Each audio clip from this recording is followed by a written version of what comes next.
Hello, Night Owls. We are so excited to be here with the amazing Leigh Statham. And she is the author of our book club book of the month tonight, which is Daughter 4254. Hopefully, it's the first book in her YA dystopian series, which is wonderful. You guys should check it out. But we hope that you have checked this book out tonight. It's a wonderful adventure book, and the amazing Jennifer Jenkins calls it a clever and brilliantly fast-paced. So it's definitely one you want to look up if you haven't, but we're excited to be here with Leigh tonight. So we're excited to dig into Daughter 4254 and into Leigh's wonderful brain. But first, we want to do a little introduction for our special guest tonight. Leigh Statham was raised in the wilds of rural Idaho, but found her heart in New York City. She now resides in North Carolina with lots of kids and pets. She has an MFA in Young Adult Literature from Converse College. She is the winner of the 2018 James Applewhite Poetry Prize, honorable mention, and Southeast Review 2016 Narrative Nonfiction Prize. Sorry, that was a mouthful. That's a mouthful. I gotta rewrite that bio. No, it just means that you're so wonderful and you have so many things in your bio. So, Girls of War is her 5th YA novel. It came out just a few weeks ago, and she's the author of numerous essays, poetry, and short stories. So, like I said, we are excited to have you here, and I feel humbled to be talking to you tonight. You're so sweet. It's not all that.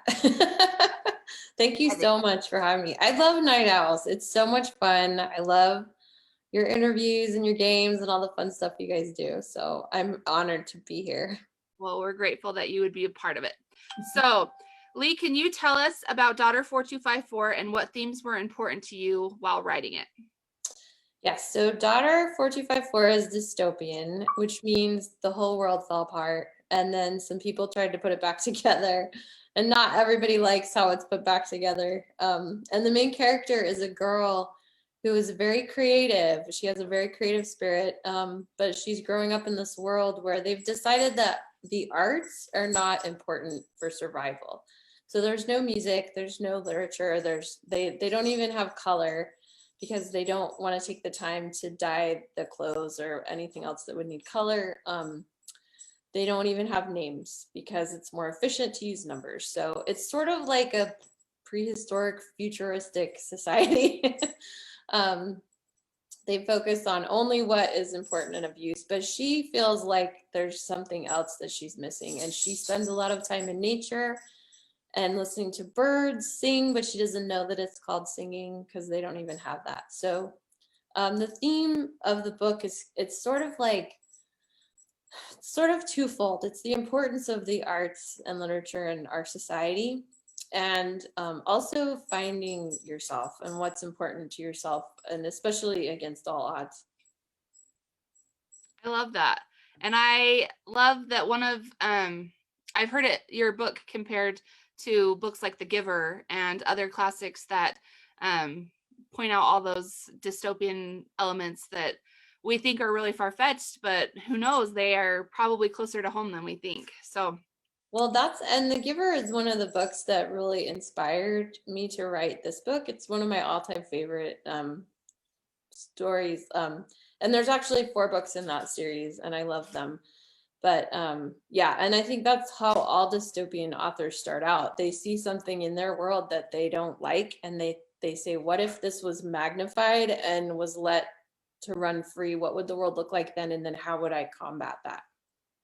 I love that. And I love that it's a proactive approach, I feel like, to say if this did happen to us, you can be like, I already got this figured out. Candace. Oh, sorry, go ahead. Go ahead. Well, I was talking last week to some kids about the difference between adult dystopian and young adult dystopian. And I think the biggest difference is young adult dystopian has, like, people die clearly and things go wrong, but there's usually like some kind of redemption and the kids like overcome by the end. adult dystopian is usually like everyone dies and it's a tragedy. Like 1984 is a good example of that. Like the end of the book is just such a downer that Yes. I mean, it's a great story, but I like the positivity of the young adult books more than the adult. Absolutely. And that element of hope.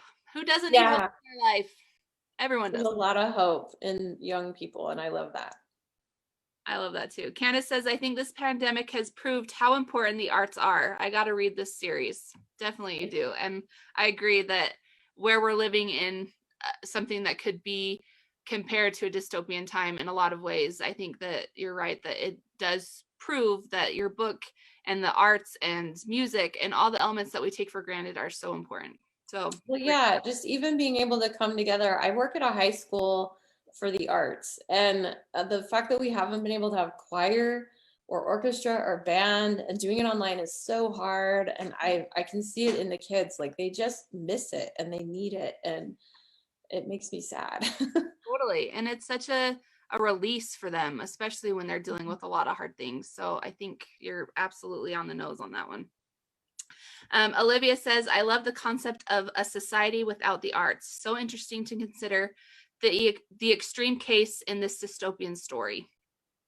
So back to what you were saying, that it's such a needful thing, and it's sad that in a lot of ways very underfunded and not as important to some people, which is sad. All right, were there specific inspirations or influences for the story? Yeah, I actually moved to North Carolina right, and like the first week I was here, there was a big story on the news about how the county we live in was cutting funding for the arts in schools from K through 8. So if the school wanted to keep an art teacher or a music program, they had to fund that themselves. The county wasn't going to pay for it. And I was like, where did we move to? And it was just because of budget, because they just didn't, with for how many kids there were and how many needs there were. They were trying to fund special education, all these different things that they, and that's unfortunately what usually happens. They say, oh, the arts aren't important enough to fight for or to like work for. But if you look at statistics, it's actually very wrong. A big part of our, like, I'm not into economics or anything, and I'll probably say this wrong, but a big part of, I think it's like our gross domestic export is artistic products like movies and books and music coming out of America. People all over the world pay for that. Like it's a big part of our economy. And one of the hardest parts about pandemic too has been that people who work in theaters and put on concerts and, like I said before, play in orchestras or sing in choirs professionally, they don't have jobs right now, and it's so hard. So I did that what if way a long time ago when I first had the idea, and I said, what if this was allowed to continue, if we just decided as a society we didn't need any of that, and sort of went from there. I love that. Jennifer Eaton says, we are living in a dystopian right now, which, like you just said, it is, running with those things that we talked about. I did a live of dystopian back in September, I believe, and we talked about those elements of, Lord of the Flies and all these other things. We're like, that will never happen, and we're there. We're living aspects of it, and I love that you brought that tenfold. And yeah, it's sad that the arts and things aren't as important to other people. But again, it's so important for these kids to be well-rounded and have an outlet like that. And it's sad that people aren't willing to fund it anymore. Well, I think there are a lot of people that do fight for the arts and that do fund it. But I think there are also a lot of people that take it for granted and don't realize that it costs money. Like, and especially, I think anyone who's a writer professionally knows that really well. Artists and writers and musicians, we know, and actors, we know how hard it is to make a living and how many hours and how much effort and emotion and blood, sweat, and tears go into our jobs. And then we, some of us get really lucky and make it big. And most of us have a second job that pays the bills so we can do what we love. I love that. And it's a good practicality that yes, have dreams, but yeah, there has to be a way to pay for them. Yeah. All right. Is there a character in the series that you resonate with more than others? Why or why not?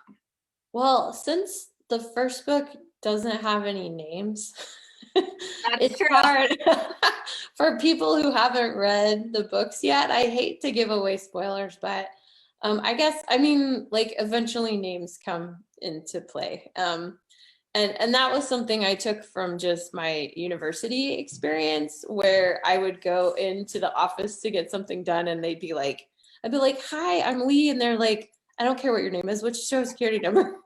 And I'm just like, that is not me. I am not a number, I am a person. But so I gave everybody numbers in the first book. And there's one character, like, of course, I love the main character, daughter 4254, which that's her number. I love her a lot, and I poured a lot of myself into her and a lot of my kids as well, like characteristics I saw in my own children. But there's one character in the first book that ends up being the main character's roommate, and I think she's 0230. I get the numbers mixed up. I have a big sheet with all of them on there so I can keep them straight. But she was so much fun to write, and I just had fun writing her. Like, she was kind of this super smart bad girl, but flying under the radar. Like, she was smart enough not to get in trouble, but she knew like all the ins and outs of the situation, and she helps the main character with some problems. But I decided when I was working on the third book, and I was kind of stumped. Like, I hit a dead end. I knew what I wanted to do. I just didn't know how to get there. And I realized I was like, oh, you know what? I need her help. So, and her name is Marion. She ends up being named Marion. And so I brought Marion back for the third book, and I gave her a big starring role because I felt like she'd earned that. And it made all the difference in the world. Like, it helped me plow through to the end, and everything just sort of fell into place. So I have to say Marion. It's my favorite. And can I say I'm so glad you brought her back, because she was one of my favorites to read about. She was spunky and all the things that you wish you always have to have someone like that in your life, because they make it Yeah. interesting. She's like everybody's dream best friend, right? She knows where the party is and how to get in. Yes, I love it. Katie asks, were any characters based on people within your life?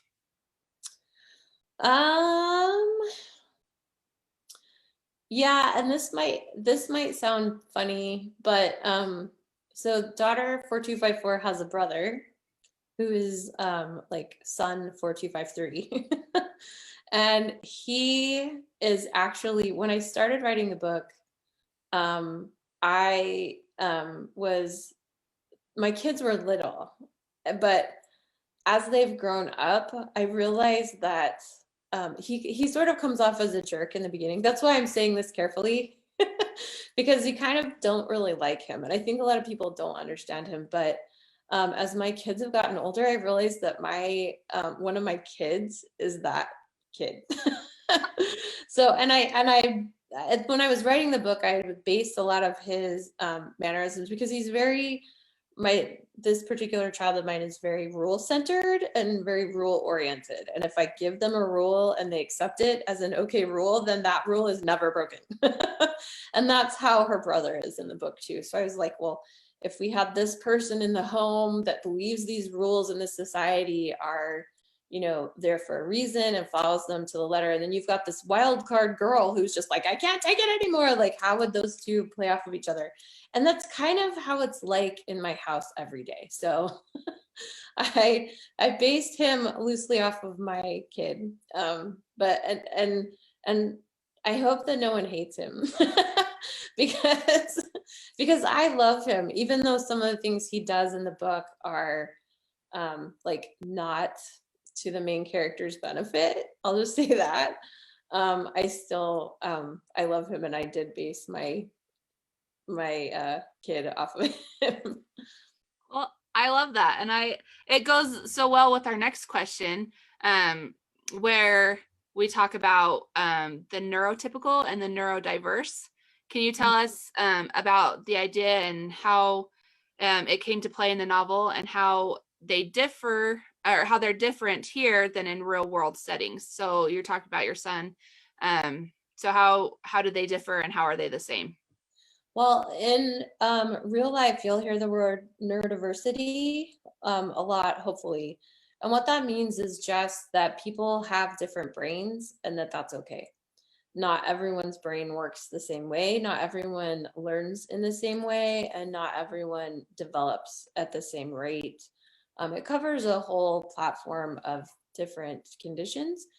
And some of those include autism spectrum disorders and Down syndrome are two neurodiverse like diagnosable situations. And I'm pretty passionate about this. I've worked with kids on the spectrum, especially, and I've been blessed to know people with Down syndrome and spend time with them.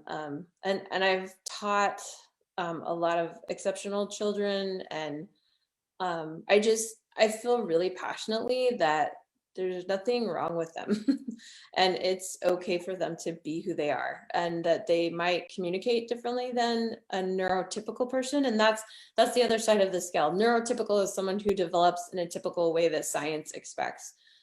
Someone who is neurodiverse doesn't, and that's the difference in real life. So in the book, I took those terms because it's something else I'm passionate about. And I played with them a little bit, because the girl in the book is considered, she's basically neurodiverse. And that scares the people in the society. They don't know what to do with her other than punish her. And unfortunately, that's something that's happened throughout history. Like when someone comes along that has a different mental capacity than the typical child or adult, a lot of times they were just put into institutions and left there because no one wanted to deal with them or take the time to learn to speak with them and communicate. Or so I pulled that in just naturally because that's been a big part of my life and a big part of like where I've spent my time and my passions. So, and on Twitter, I follow a huge neurodiversity crowd, and it's just wonderful. There's so many great people to follow on Twitter if you're interested in the neurodiversity movement.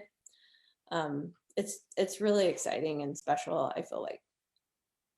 I love that. And I love um listening to you talk about all these elements that you're so passionate about, because it comes through in your book, and that's what makes it so great, I feel like, is that you have a lot of passion, you have a lot of knowledge with that, because you've been a fighter, you fight for the arts still, you're huge into saving poetry, which I love, and you're huge into giving a voice to these people that for a lot of generations and in a lot of different time periods of life that they haven't had a voice. And so that passion comes through. And Olivia says, this is such an important message, Leigh. I can feel your passion. Thank you. I feel like people all over the world are thanking you for bringing that to the forefront and to giving a voice to it, because it is a hard thing to write about and talk about for some people. But I love it. And I think that this is a great book that helps do that. Thank you. A couple of comments from people. I forgot to mention Emma's in the comments. She's doing a great job of sending me. Hi, Emma. I'm sorry that I didn't tell that in the beginning. Darby says, I wonder if folks will reconnect with their creative sides since they've been locked down at home. And I hope that they do. And I hope that they find that spark again, because what a great time being locked at home to do that. And Jennifer, this one's kind of off topic, but Jennifer Ian asks, is that a painting of a pond behind you? I can't stop staring at it. Yeah. It's a Monet knockoff. I love it. Well, it makes for a great background. It's obviously. Yeah, I didn't even think about that, but it is. It's kind of nice, huh? Jennifer also says, punish her. Oh yeah, people who don't get it or don't want to deal with it. Horrible.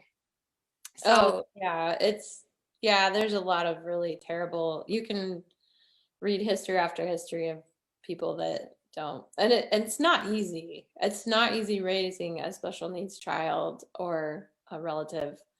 But I personally feel like it's important. So if you want to learn more about neurodiversity, that just look for the hashtag neurodiversity on Twitter or Instagram or anywhere. Look it up. There's tons of great resources out there and things you can help with. That's awesome. Thank you. So how do you think emotions and creativity are linked? Do you think someone can be a creative type if they don't feel emotions strongly? I think everyone feels emotions strongly. I think we just express ourselves in different ways. I think that some people, when they're sad, they cry, and some people, when they're sad, they're very quiet. And I think that's okay. I think that sometimes, especially with some of the special needs kids that I've had the privilege to work with and talk to or teach or tutor, some of them they're extremely creative and they don't show their emotions in the same way as other people. I'm trying to think of an example. There's a lot of them out there, but if you stop and you take the time to really get to know someone, to listen and to watch them and to care about them, eventually those things will unfold and you'll realize, oh, he's doing this, but it's because he's nervous, or he is I well there was one little boy that I worked with at one point who would hit his head on my leg and it hurt. And I was like, what the heck? And his mom was like, he's doing that because he loves you. That's how he shows love. And I was like, oh, okay, go ahead. Bruise me up, kiddo. But yeah, I think that anyone has the capacity to be creative. And that's one thing that I teach in my classes is that I think our biggest issue in like the world today, as far as the arts go, people think that because they're not like Monet on the first painting they do, that it's not worth painting. But I think that's totally not true. There's so much you can get out of just expressing yourself and just and there's this special place where you go in your head when you're being creative that you don't really go to any other time. So I think it's really important if you feel like you want to be creative to just do it and do it for yourself because you love it and because it makes you feel good, and don't worry about if you can sell it or market it or, put it in a gallery or, don't worry about that. Just do it because it helps. You feel like you're doing what you need to do. I agree. And that can be said about writing books too, not just Monet. That's true. Always going to be published the first time. And it's hard because it's your baby and you've worked so hard on it, but it's not always going to be everyone's. So I love that. I have so many books on my computer, like just sitting there. My first book is still like a rough draft somewhere. But I just kept writing, and then finally one of them took off and someone was like, hey, this is great. And I was like, oh, great. Those are special moments when you finally feel that. Ashley says creative burnout has been so hard to deal with in the pandemic, and guilt whenever you think about taking a break. So talking about creativity and emotion, I feel like those go hand in hand with that. Ashley also says, I think it's because people don't see the process, just the result when it comes to being accomplished in the fine arts. Amen to that. That is so true. I thought last March when everything shut down, I was like, oh my gosh, I'm going to have so much time to write. And I did. I had tons of free time. I couldn't write anything. I couldn't even do a limerick. I was so worried and stressed out and unsure and like watching the news like a crazy person. The most I could do was like go for a walk and breathe deep and calm down. Totally. And I listened to a lot of audiobooks though, and that's one thing that I think if you're not able to create art at certain times in your life, which all creative people know what I'm talking about, like you just hit those walls where you can't put anything else out. I think that's a sign that it's time to bring more in, whether it's self-care or just experiencing other people's work or, just just bring more in so that you're ready to go when the time hits and is right. I think that's such great advice, and so important for everyone in every walk of life. So I love that each of the 3 books in the series has a slightly different point of view and format. Was this intentional, and did that make writing easier or harder for you? Yeah, it was intentional. It was very, very hard. I don't suggest it. Let's see, Daughter was actually the second book I wrote, like the second novel that I got all the way through to the end.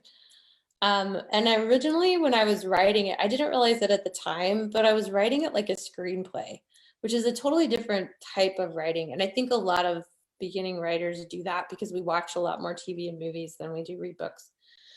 And I was doing like camera flashes and like all these scenes, and then it sort of morphed into past and present. And at one point, actually, Al Hollow was asked me. They said, how about you write this in a straight timeline instead? Let's just see what that looks like. And I was like, oh my gosh, are you serious? But I sat down and I did it, and I changed it so it was a straight timeline. It was garbage. As soon as I turned it in anyway, and they're like, nah, go back. But so, and fixing that, and like I had to fix all the verb tenses. I had to make sure the verb tenses were right, because there's present tense and there's past tense, and it gets a little tricky in there. Like your brain has to like get in the right mode. And then so the second book, when they wanted me to write a sequel, I was like, I'm not doing that again. I'm going to write a straight timeline. There's no reason to do that. It's, there was a reason in the first book to do that. And a lot of it had to do with suspense, but and character introduction. But in the second book, I'm like, let's just go through this. I know I know how the plot's going to happen. I'm just going to write a straight timeline. But then when I started to do the third book, honestly, I was a little bored. I was like, I know what I'm going to write, but and like I said before, I sort of hit a wall, and I'm like, I need to do something different. Like, I'm not ever going to finish this, and it's going to suck. If you're bored with what you're writing, it's not going to be a good book. Like, no one else is going to like it either. So that's when I was like, I need Marion's help. And I thought it would be fun to show Marion's perspective as well, because she has a totally different perspective than the main character. So I sort of used the excuse, well, the first book had alternating chapters, so we'll make the last book have alternating chapters, but it'll be alternating points of view. It was much easier to write alternating characters than it was to write alternating timeline. That was really hard. Well, I think you did a great job. Thank you. Katie asks, since there are 4 books in The Giver, can you see yourself writing a 4th book? Oh, for this? Yeah. I don't know. I thought about it a little bit. Like there are a couple other characters that I could jump into. I love what Veronica Roth did with Divergent, how she wrote 4, the book called 4, that's from 4's perspective. I thought that was genius, and it was really fun. I enjoyed reading it. So it's the same story, but told from his perspective instead of hers. I don't know if I do that, but I might be talked into writing a prequel that follows Thomas's life. I think that might be fun. That would be way cool. And since, I love Thomas. I do too. And since you had a stroke of genius with Marion, maybe something will speak to you, and it will. Who knows? Okay. So the next question, this is your 5th published book. Can you tell us how your writing process has evolved over time, and what do you know now that you wish you'd known when you first started? Well, a lot. The first novel I ever wrote, I had just read, I can't remember if it was Jose Saramago or Cormac McCarthy, but it was a book that didn't have any quotation marks or speaker tags. And I loved it. It was so great. I mean, they're genius. Like, Jose Saramago won the Nobel Prize for fiction, and he deserves it. But I am not Jose Saramago. And my first book, so I sat down and I was like, I'm going to write like him. And it was so fast and it was so easy because I didn't have to say like, I didn't have to stop to put like shift quotation mark, you know what I mean? Right. But then when I got done and I took it to my writing group and they were like, what in the world is this? It was such a hot mess. And I'd done it for NaNoWriMo as well. So I just sat down and I wrote the book in a hot minute. And I was so proud of it. I'm like, I wrote a novel. And I queried an agent and they were like, what is this? And the agent was super sweet though. She actually gave me a personal reply and said, this is awesome. Go write something else. So I did, and I kept doing NaNoWriMo, and I think it's really fantastic. For those of you who don't know what it is, it's National Novel Writing Month, and it happens in November every year. And you can sign up online, and they have like little prizes, and they put you with partners to like help spur you on. And your goal is to write 50,000 words in the month of November, and it's very doable. Like if I was able to take an hour every night and just write 1,200 words or so, and hit my goals. But the only problem with writing that fast was that I was always pantsing. I'd have a little bit of an idea of what I wanted to write. I had like beginning, middle, maybe the end figured out. I have the characters figured out. I'm always working on characters. It's plot that I have trouble with. But I think that what I learned from, I did NaNoWriMo like 5 times. And what I've learned from that is that it's really, really good to get to the end. Like it's so important to finish. It just does something for your self-esteem, and it's like totally worth celebrating. You need to go get an ice cream cake when you hit that end, right? Yes. But yeah, but if you want to do it long term for a living, I think it's really important to plot a little bit more.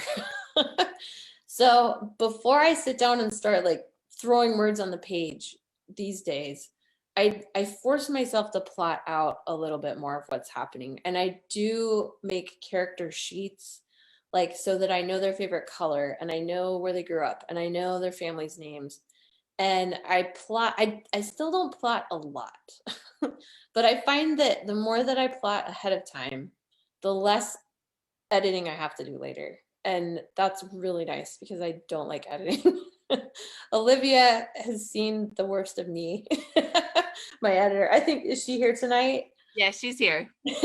Olivia knows how much I don't like editing, but it's necessary, and I respect the art of editing. But if I've found that if I plot a little bit more, I don't have to do as much work on the back end, and that has saved me a lot of like heartache and time. So I think that's an awesome skill, and luckily Olivia is amazing, and yeah, we're very lucky. Olivia is amazing. yes, and she loves authors wherever they're at, so don't feel too bad. Olivia actually says, I love the mountain people, and I feel like Thomas, so back to the last section you were talking about, could have some pretty cool backstory that made him into the awesome guy. So that's pretty awesome. So people are really pushing for that 4th book. You might want to think about that. So you've been talking about your processes a little bit more, and going along with that, if you could be mentored by a famous author, who would it be and why? Oh, it would for sure be Margaret Atwood. Oh yeah, for sure. And the why is because she's a little bit weird, and she's a lot amazing, and she's just really brilliant. Like she's kind of what I aspire to. Not that I'll ever hit that mark, but she writes this incredible poetry and fiction, and she's such a great activist. And I don't know, I just sort of worship her a little bit. If I couldn't have Margaret Atwood, I would have Lois Lowry. She's my, but don't tell Lois that she's my second choice, because that would make her sad. I won't. She may watch this someday, but I won't. And she'll be like, well, forget you. I think either of those choices are amazing, and such inspiring women. So awesome choices.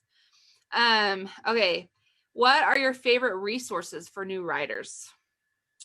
Ooh, for new writers, I wish I had it with me. I have the biggest thesaurus in the world, and that sounds so antiquated and ridiculous, but This book is better than anything you will find online. And trust me, I've tried.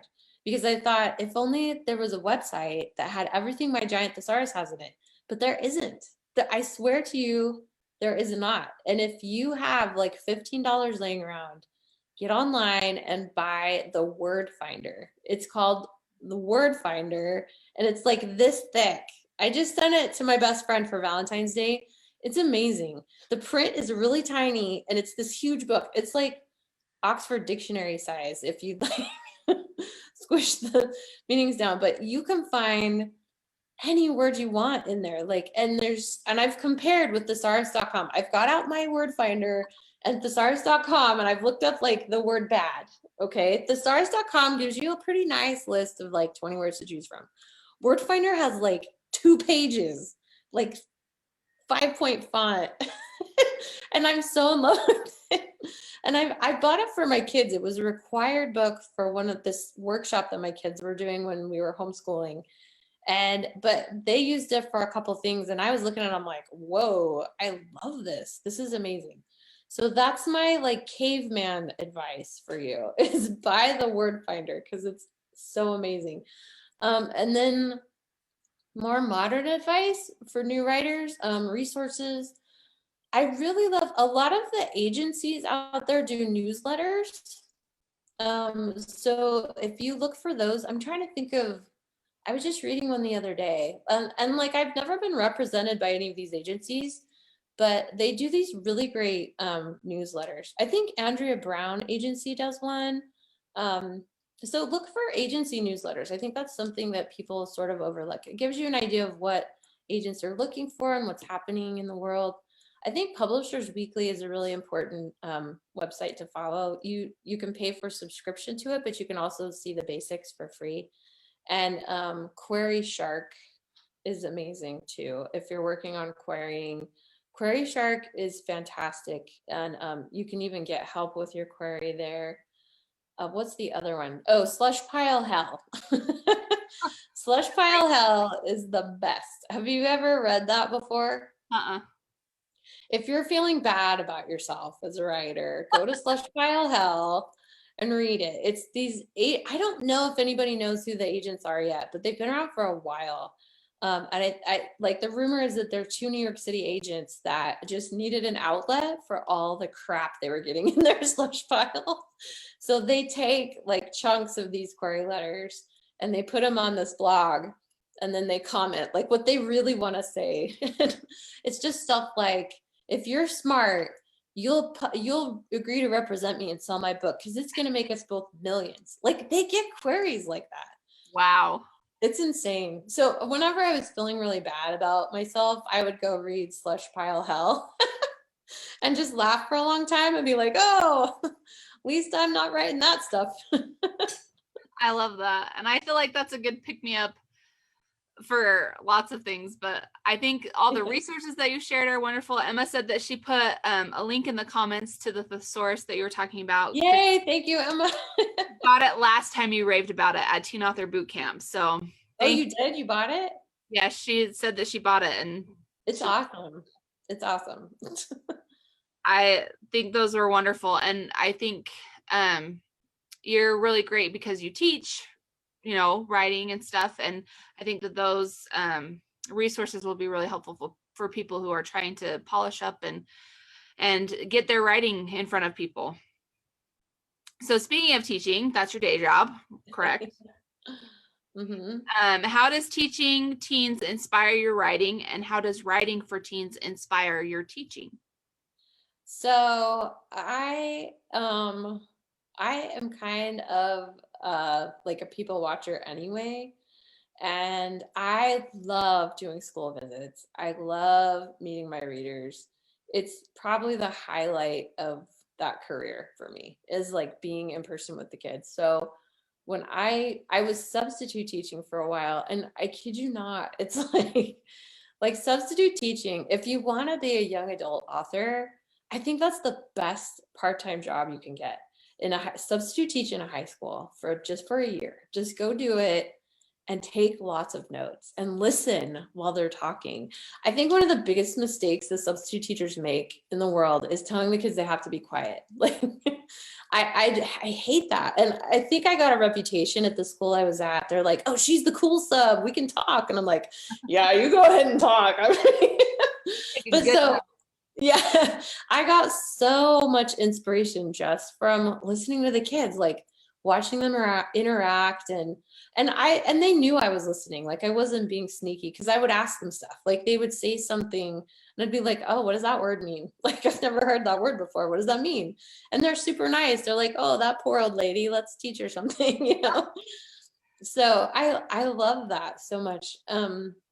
I get tons of inspiration from them for my writing, and lots of story ideas. I have a new story idea that's based on a couple of kids I met a couple years ago.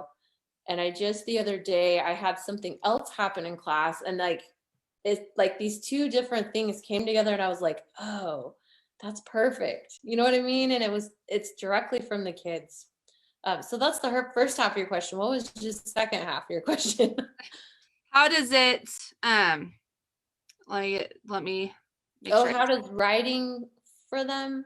So the question was, how does teaching teens inspire your writing, and how does writing for teens inspire your teaching? Oh, how does it inspire my teaching? Well, kids get bored. Like, you can't, when you're writing for a teenager, you gotta move, right? You can't lollygag around, like when you're writing for an adult, like an adult literary novel, which is beautiful, and I love that genre and I read it. Like, I jump between young adult, nonfiction, poetry, like I jump all over the place. But there's a reason why that's adult literary fiction. Yeah. Young adult has to have a faster pace. It has to grab you, has to keep their attention, because you're competing with the entire interwebs and music and friends. And if you want a kid to read, you've got to grab them. And I feel like that's how it is with teaching. I can't literally grab them, although sometimes I want to, and I'm like, listen. But I have to be a little bit entertaining. I have to make sure that they can relate to what I'm saying and what I'm teaching. So, like, we did Romeo and Juliet earlier this year, and we did read the play. I'm like, it's important that you guys read this. You're perfectly capable of it. A lot of them are like, this is so hard. And I'm like, no, you are smart enough to read this. You're going to read this. You're going to learn from it. And this is how we're going to do it. But I'd mix like the standard, the actual Shakespeare with like, there's this awesome set of books that's Shakespeare told through text messages. So it's and my favorite, the one for Romeo and Juliet's called YOLO Juliet. And it's hilarious. Like, every character has a different emoji. So we read YOLO Juliet, and we read the play, and we talked about it, and we just talked on their level. So I have to move a little faster. I have to pay attention to them. If they're dozing off and rolling their eyes, then I know that I need to speed it up if I want to actually teach them something. Totally. I love that. And I think, because I used to teach, but not high school. I think you're teaching high school, but I feel like teaching is a play itself. Like, you're putting on this show all day long, and it gets tiring after a while, but after you're done, you're like, man, I owned that show. So you gotta keep them engaged and make it fun, or else you're right, they clock out and it's then it's pointless. Yeah, and it's game over, and you want them to learn and you want them to love it, but it's hard to always keep your energy up and like, no, you're gonna love this. So I love that. Lots of comments. Ashley says, which is so ironic because a lot of teen authors I've mentored want to drag out their first chapters, and I'm like, no, move that plot, blow something up. I know. Kill someone. Yes, because it is. I do think young adult minds, my mind a lot, keep moving. Let's keep this going, because there's a lot of other things I got to do. Darby's talking about slush pile hell is a crack up, laugh so hard, And yes, I love it. Also doubles as a heavy doorstop. I think she's talking about the thesaurus. Oh, the thesaurus. Yeah, it really does. I've used it to kill a bug before, for real. It's like multifunctional. It's the best book ever. If you ever had a home intruder, that's what you've done. You can hit them with your thesaurus. Yes. Then you could write a book about it because that'd be amazing. I should. A girl and her thesaurus. Katie says, love Margaret Atwood. So love for that. Darby asks a great question. Outside of YA dystopian, what are your favorite genres to write? To write? Okay. Yeah. Oh. I love writing middle grade. Actually, I've written quite a few middle grade novels, but I've never published any of them. Because that's where I get like I slow way down.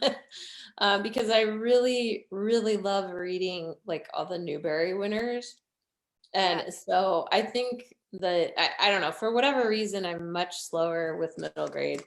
And I also love to write poetry. I write a lot of poetry. Some of it is decent and gets published. Most of it I just keep in my journals. But it's nice, especially when I don't feel like I can jump mentally into a novel. Some days I just can't, because you really have to put yourself in that world and get there for a minute before you can start working. Some days I need to write, but a poem is better because I'm doing that creative work. It's quick, I feel good, and then I can move on to something else. I love that.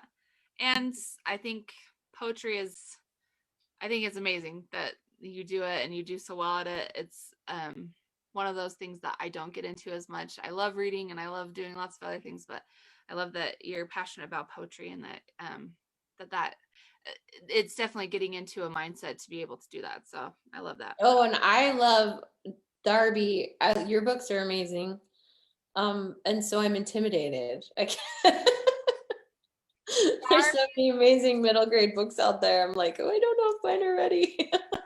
She's the sweetest person in the whole freaking world. So I know. I feel like she'll like blush that you said that. And she will do the like, no, I don't do that because she's too much.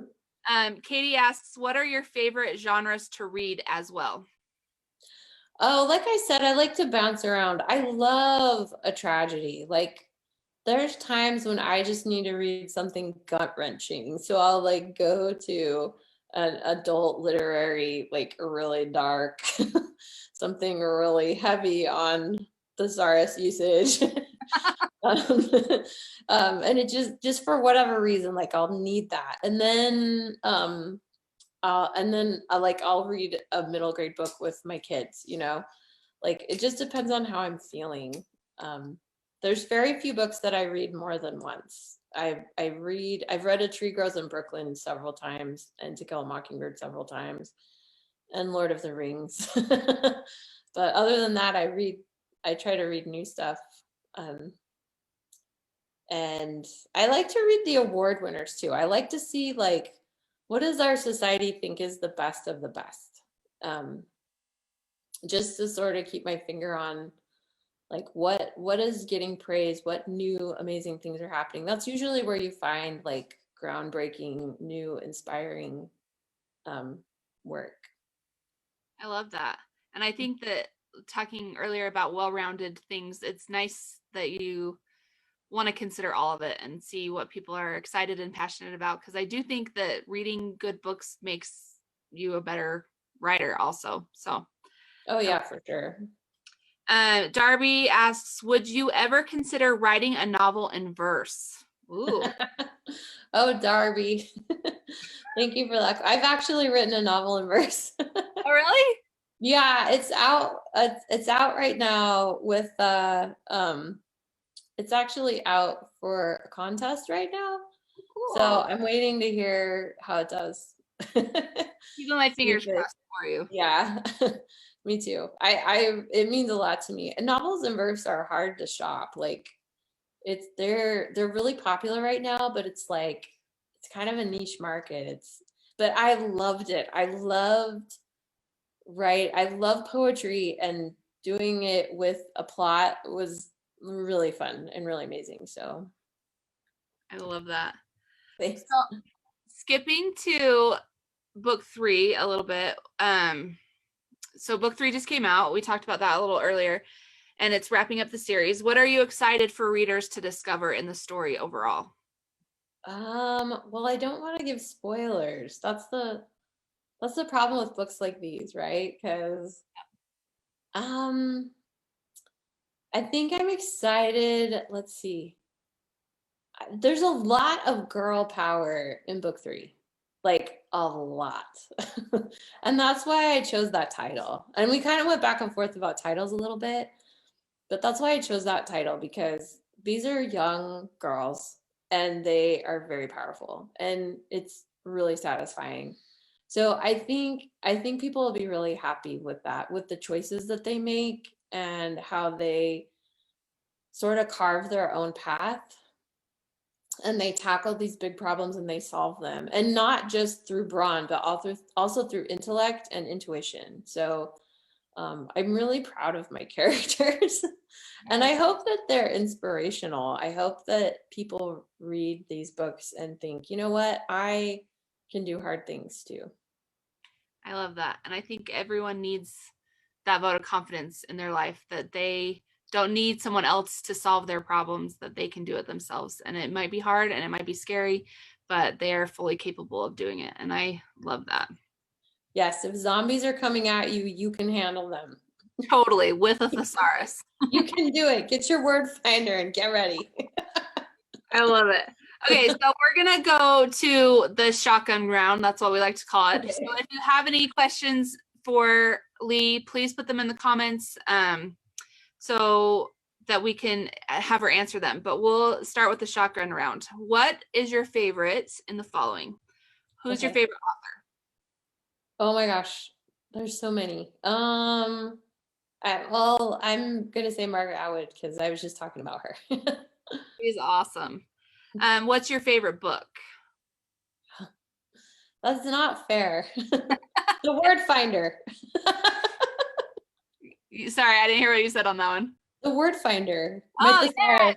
I love it. I'm kidding. I have way too many favorite books. Okay, that's good. That's good. What's your favorite music? Definitely 90s grunge. That's good. Do you ever listen to it while you're writing? Yes. Eddie Vedder forever. I agree. Also great exercise music too. Yeah, for sure. What's your favorite television show? Right now I'm watching the Frankenstein Chronicles, and it's amazing. Like, it's really good writing and great actors. I was really surprised. It's a crazy plot. Emma would love it. If you haven't watched it, Emma, you need to watch it. It's really good. I'll have to look it up. Emma and I talk all the time about shows we're watching. Like, she's in Seattle, I'm in Utah, so we have little conversations. So I'll make her look that up with me so that we can talk about it. It's really fun. You'll have to tell me if you watch it. Okay, I will. Your favorite movie? Oh, well, probably Zombieland, or shoot, I can't think of the name of it, with the girl and the airplane, and it's really my favorite, right? Cold Comfort Farm. It's totally obscure, but it's so great. I think it's Kate Beckinsale's first movie. Oh, cool. It's hilarious. It's so charming and funny. Like, I can turn it on and watch it anytime and love it. I'm gonna go look it up. It's great. Cold Comfort Farm. Cold Comfort Farm. Okay. And then what is your favorite snack? Healthy or not healthy? I mean, any of the above, but I always go for the non-healthy, so. Not healthy, like, I can down some Reese's, but I really shouldn't. So lately I've been eating almonds, like, while I work. When I need to chew on something, I get almonds, or cheese sticks. Trying to be healthy.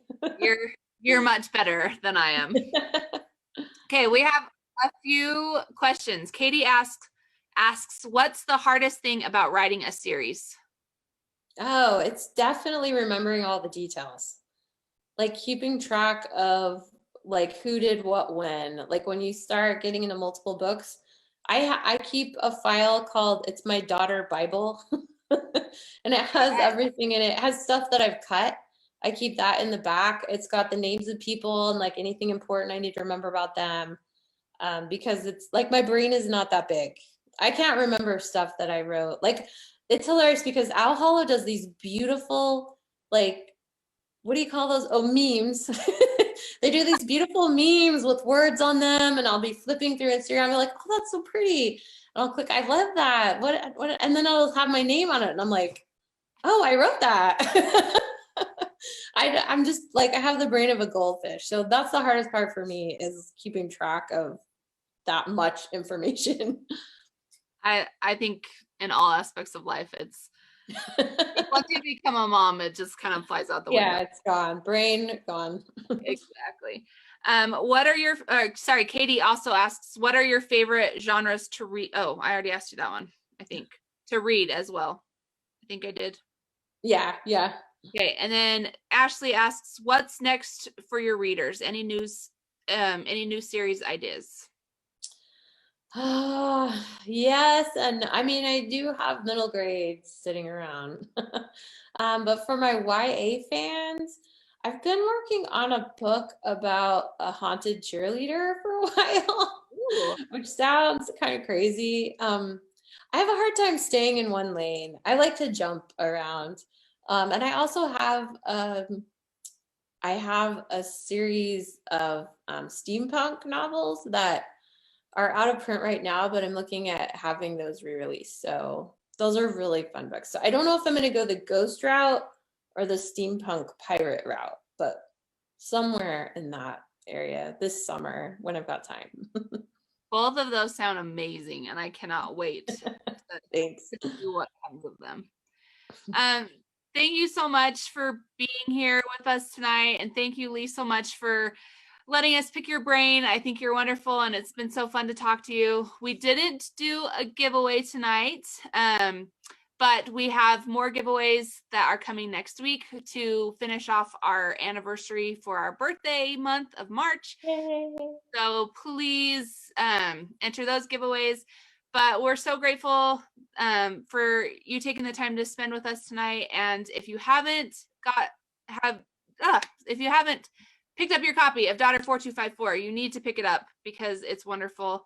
And the whole series is a must read. So I hope you can get, I was looking on Amazon, you can get all 3 books for $9.99 right now. Oh my goodness. Super good deal. That's amazing. Yeah. Thank you, Al Hollow.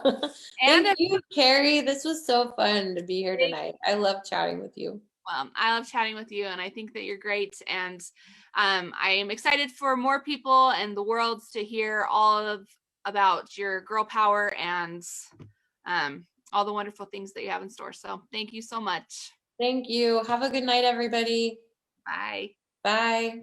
Subscribe to our channel so you'll never miss an upload, or join us live every Thursday for author interviews, book clubs, writing advice, and more on Facebook at Owl Hollow Press, 9 p.m. Eastern, 6 p.m. Pacific. See you Thursday.